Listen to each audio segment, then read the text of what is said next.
Okay guys, I'm gonna put together some potato cakes.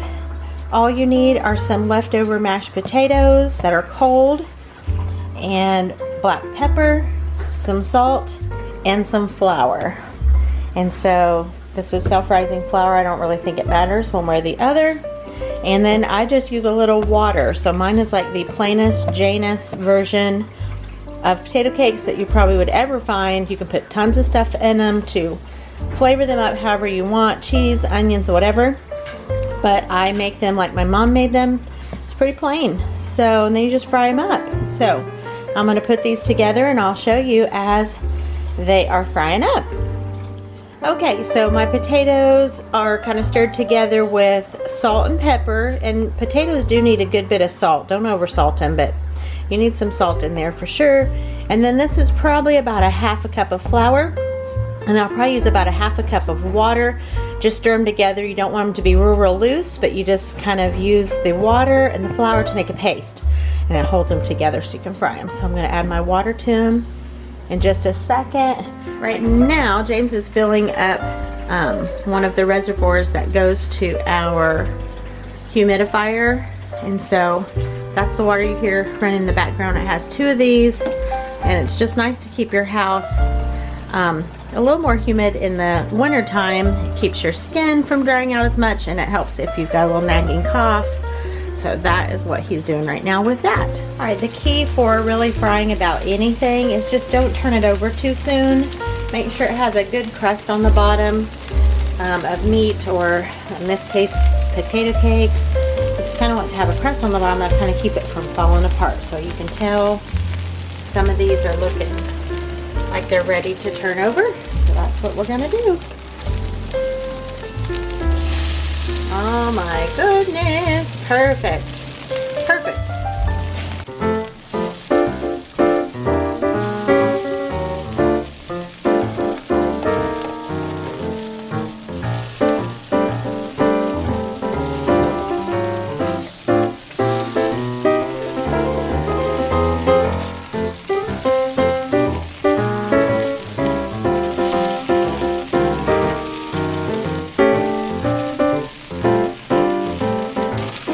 Smash them down a little.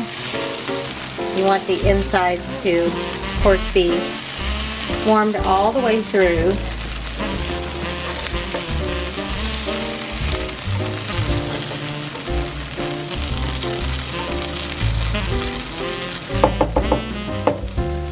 Okay, just a couple more to go.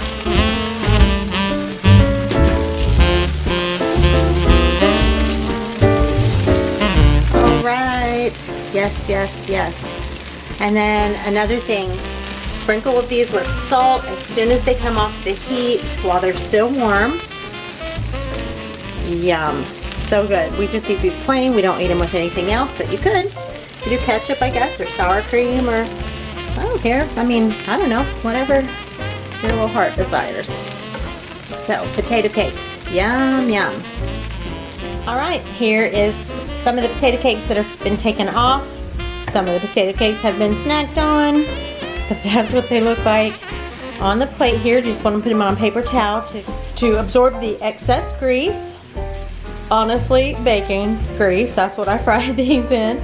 And let me just show you what I have on the pan now. All right, and now we've added some bacon. This is the pepper bacon from Fresh Thyme. Got this on sale for $2.99 a couple weeks ago. You could get 5 pounds of it, and for bacon around here, $2.99. $2.99 is the best bacon price that you're going to find around here, so I bought 5 pounds of that. And then I've added some more potato cakes down there to the end. It's about $12.44. We are having a very late brunch. It's Saturday here for us. And so I'm just frying up some bacon along with the leftover mashed potatoes that I turned into potato cakes. And then I'll just make us some eggs. So that'll be a very much country, not on the super healthy side brunch for today. Anyway, just a little treat for us having a little country brunch this morning.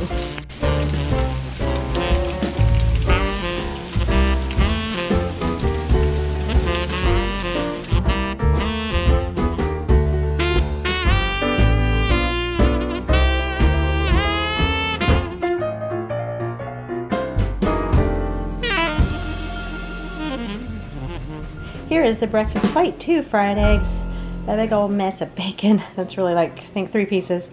And 2 potato cakes. This is Mr. James' plate, so he's gonna eat well today. For brunch, I decided to go for just 2 pieces of bacon on a piece of Aunt Millie's bread, for a little bit of light mayonnaise, 2 potato cakes, and some of this orange juice. I love this Trop 50. It's 50 calories in an 8-ounce glass, so it's a good orange juice taste, but yet it doesn't have all the calories.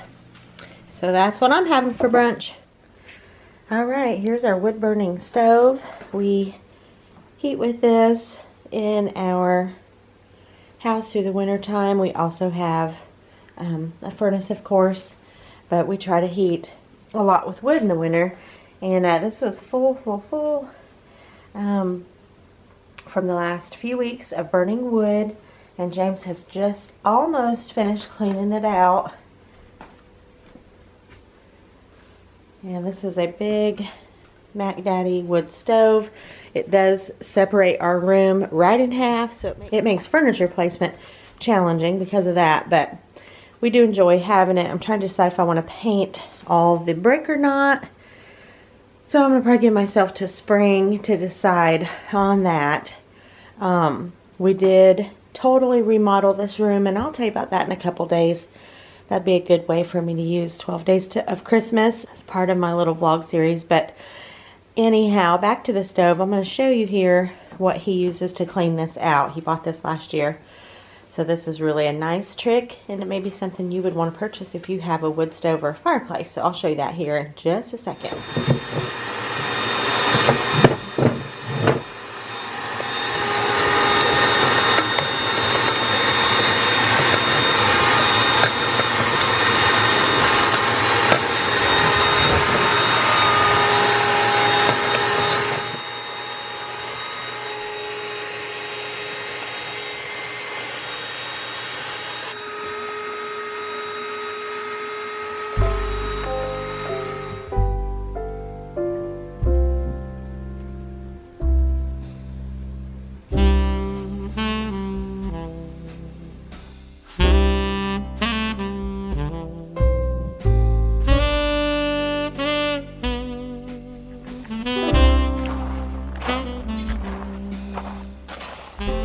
Okay, we're dismantling some of the fire pit accessory kit that we've had around our fire pit.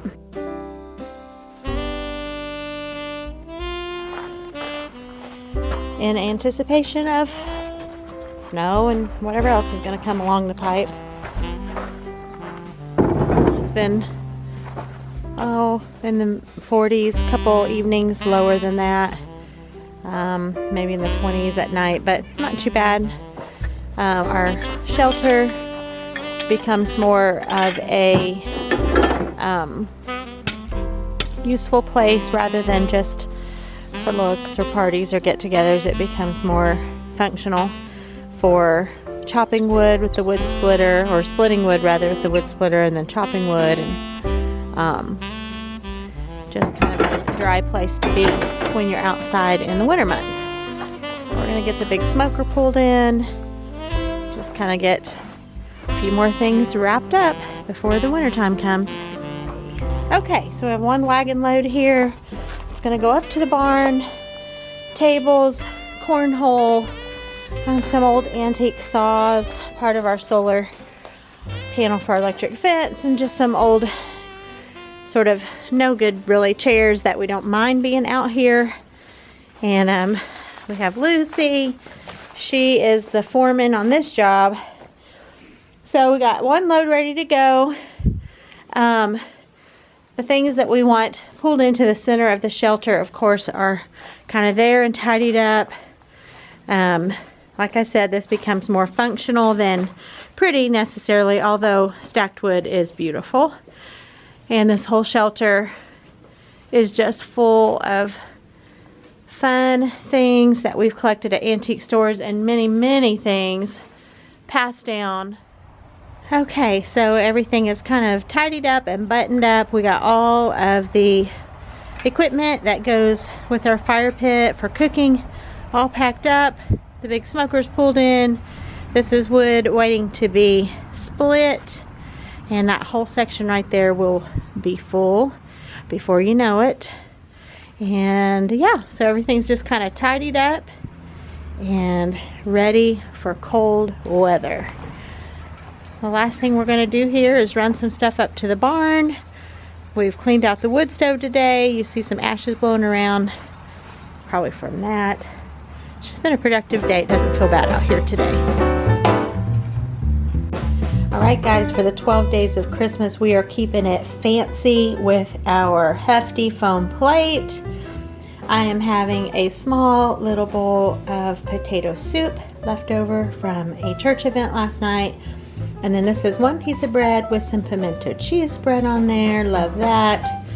And then we had some beef vegetable soup a couple nights ago. We have a little bit of that left, so it's kind of like a soup buffet tonight, along with our fancy hefty plates.